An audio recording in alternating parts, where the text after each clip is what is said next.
میں بابر شہزاد ترک آپ کے سامنے صحت سے جڑے ہوئے ایک مسئلے کو لے کر حاضر ہوا ہوں۔ دنیا بھر میں، یورپ میں، بالخصوص برطانیہ میں سپر فلو کے نام سے جو ایک مرض ہے تیزی سے پھیل رہا ہے۔ تیزی سے اس مرض کے جو پھیلنے کی مختلف وجوہات بیان کی جا رہی ہیں۔ قومی ادارہ صحت اسلام آباد کی جانب سے بھی پاکستان میں اس مرض کی آمد کی تصدیق ہوئی ہے۔ Infection disease surveillance expert doctor Muhammad Mudassir جو قومی ادارہ صحت کے ہیں میرے ساتھ موجود ہیں، ان سے اس مرض کے حوالے سے آگاہی لینے کی کوشش کرتے ہیں۔ سر، سب سے پہلے تو بتائیے کہ یہ وائرس ہے کیا؟ السلام علیکم۔ جس طرح آپ نے بتایا ہے کہ یہ ایک وائرس ہے جو کہ ایکچولی زونوٹک سیکٹر سے آیا ہے، جو کہ برڈ سے، پگ سے انسان میں منتقل ہوا ہے۔ Actually the problem is that کہ ابھی ون ہیلتھ کا کنسیپٹ آیا ہے کہ جس میں ہم دیکھتے ہیں کہ انسان، انوائرمنٹ اور جانور اپنے ریسورسز شیئر کر رہی ہوتی ہیں۔ سو یہ virus actually from the birds انسانوں میں منتقل ہوا ہے اور یہ پہلے بھی اس کے کیسز آتے رہے ہیں۔ سر یہ بتائیے گا کہ اس کی کتنے کیسز جو ہیں پاکستان میں اب تک رپورٹ ہوئی ہیں اور قومی ادارہ صحت کی جانب سے اس کی تصدیق کب کی گئی تھی؟ سر دیکھیں، کیسز تو ہمارے پاس آتے ہیں۔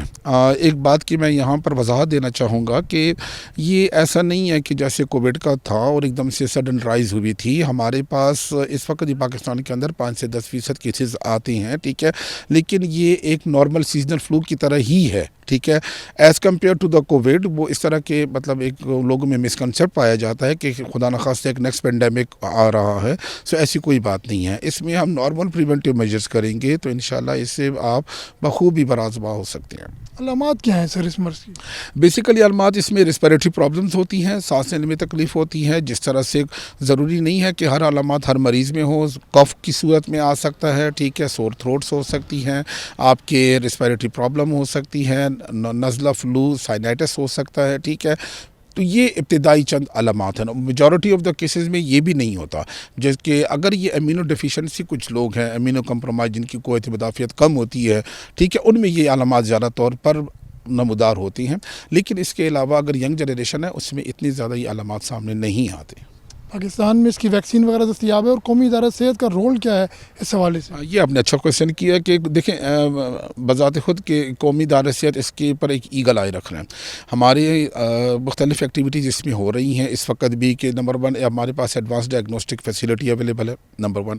نمبر 2 ہم نے پبلک ہیلتھ کی بلیٹن کے فارم میں ہم صوبوں کے ساتھ وہ الرٹ شیئر کر رہے ہوتے ہیں، ہماری ویکلی الرٹس بھی جا رہی ہوتی ہیں، ٹھیک ہے، پلس اس کے اوپر ہم نے IDSR کے توسط سے ہم کیسز کو رپورٹ کر رہی ہیں، ایڈوائزری ایشوز کر رہی ہیں، ٹھیک ہے، اور رسک کمیونیکیشنز اور ہمارا ہیلتھ ایجوکیشن مٹیریل تمام ہماری NIH قومی ادارہ صحت کی ویب سائٹ پہ موجود ہے۔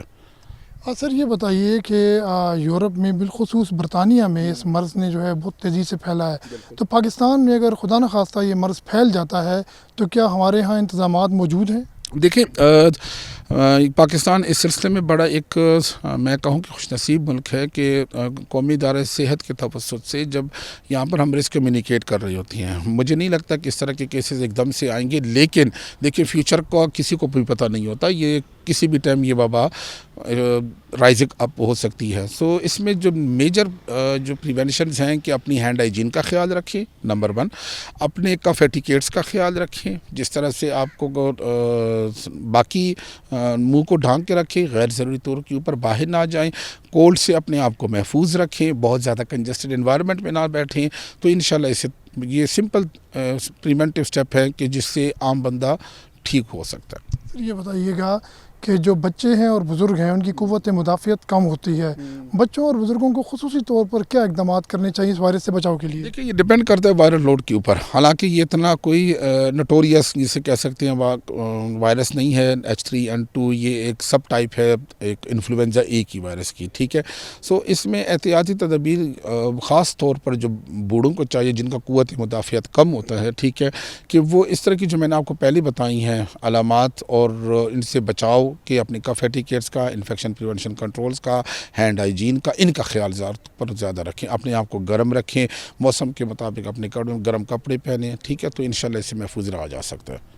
بہت شکریہ doctor Muhammad Mudassir, infection disease surveillance کے ایکسپرٹ ہیں، قومی ادارہ صحت کے، نہایت تفصیل سے بتا رہے تھے کہ اس مرض کے پاکستان میں موجودگی اور خدا نخواستہ اس کا پھیلاؤ ہوتا ہے تو اس کی صورت میں کیا اقدامات لیے جانے چاہیے حکومت کی جانب سے اور کیا لیے جائیں گے۔ بزرگوں اور جو بچے ہیں یعنی کہ عمر کے دونوں سروں پر موجود، ایک سرے پر بچہ ہو دوسرے سرے پر بزرگ ہیں، ان کو کیا احتیاط کرنی چاہیے، عام شہریوں کو کیا احتیاط کرنی چاہیے اس مرض کے حوالے سے، اب وہ بھی تفصیلاً ڈاکٹر محمد مدثر جو ہے وہ بتا رہے تھے۔